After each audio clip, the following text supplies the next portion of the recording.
बिस्मिल्लाहिर्रहमानिर्रहीम। Next class हमने कौन सी पढ़नी है? स्फिनोप्सिडा। ठीक है, स्फिनोप्सिडा को हम हॉर्स टेल भी कहते हैं क्योंकि इनकी जो शेप है, इनकी जो स्ट्रक्चर है वो उस तरह का होता है जैसे हॉर्स की टेल होती है। इसलिए उस रिजेम्बलेंस से, क्योंकि स्ट्रक्चर रिजेम्बल करता है, तो उसका नाम हॉर्स टेल रख दिया गया। इसके अंदर जो स्पोरोफाइट जनरेशन है वो डिफरेंशिएटेड है, कम्प्लीटली डिफरेंशिएटेड है। उसके रूट्स भी हैं, स्टेम भी है और लीव्स भी हैं। लीव्स जो है वो in the form of words हैं। वर्ड्स कहते हैं गुच्छे को, गुच्छे की सूरत में लीव्स मौजूद होते हैं। Next, these plants are called arthrophytes. अब आर्थ्रोफाइट्स इनको क्यों कहते हैं? आपने पढ़ा होगा कि जो इंसेक्ट्स होते हैं उन्हें हम क्या कहते हैं? आर्थ्रोपोड्स कहते हैं। तो आर्थ्रोपोड्स क्यों कहते हैं? क्योंकि इंसेक्ट्स जितने भी हैं वो ज्वाइंटेड होते हैं, मतलब उनकी बॉडी जो है वो सेगमेंटेड होती है, पार्टीशनिंग हुई होती है बॉडी के अंदर।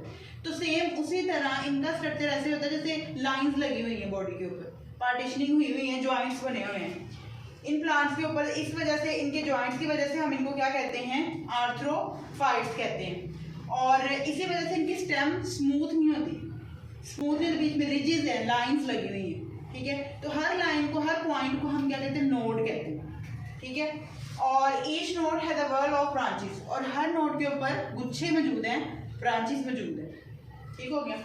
नेक्स्ट, इनके जो स्पोरेंजिया है वो किसके ऊपर मौजूद होते हैं? स्पोरेंजियोफोर्स के ऊपर, ब्रांचेस के ऊपर मौजूद होते हैं ना, उन ब्रांचेस को हम स्पोरेंजियोफोर्स कहते हैं। और इनकी इस अरेंजमेंट को हम स्ट्रोबिलाई कहते हैं।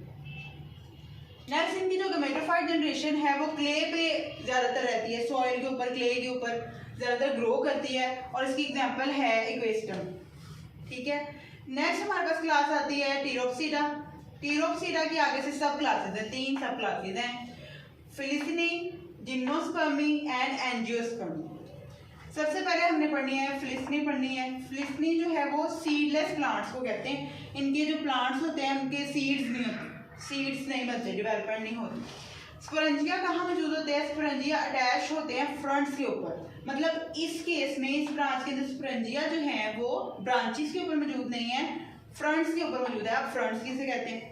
फ्रंट लीव्स को कहते हैं, छोटे छोटे लीव्स होते हैं उनको फ्रंट्स कहते हैं। क्योंकि इनके ऊपर स्पोरेंजिया मौजूद है इसलिए हम इसको सिंपल लीव नहीं कह रहे, हम इसको फ्रंट्स कह रहे हैं, जैसे डायग्राम में आपको दिखाया गया। इस लीव के ऊपर छोटे छोटे स्पोरेंजिया मौजूद है। नेक्स्ट, आपके पास इसके जो लीव्स होते हैं वो कॉइल्ड होते हैं, कुछ लीव्स इनके कॉइल्ड होते हैं, मुड़े होते हैं। इस अरेंजमेंट को हम क्या कहते हैं? सीरिसिनेट वेनेशन। इस अरेंजमेंट को, इस डेवलपमेंट को हम क्या कहते हैं? सीरिसिनेट वेनेशन कहते हैं। हैबिटेट इनका क्या है? मॉइस्ट है। ये प्लांट्स ज़्यादातर डैम्प, मॉइस्ट जगहों पे, नमी वाली जगहों पे रहना पसंद करते हैं और हिली एरियाज में रहते हैं। ये प्लांट्स जो हैं ये एपिफाइटिक होते हैं। एपिफाइटिक का मतलब ऐसे प्लांट्स जो किसी सबस्ट्रेट के ऊपर उगते हैं, किसी सबस्ट्रेट के ऊपर ग्रो करते हैं। अब इनका सबस्ट्रेट क्या है? ट्रीज हैं, ट्रीज की बार्क, बड़े बड़े जो ट्रीज होते हैं उनकी जो बार्क, छाल होती है, उसके ऊपर ये ग्रो करते हैं, इसलिए इनको क्या कहते हैं? एपिफाइटिक प्लांट्स कहते हैं। एग्जाम्पल इसकी है ड्रायोपेट्रीज एंड एडिएंटम। नेक्स्ट हम पढ़ेंगे एडिएंटम का लाइफ साइकिल नेक्स्ट टॉपिक में।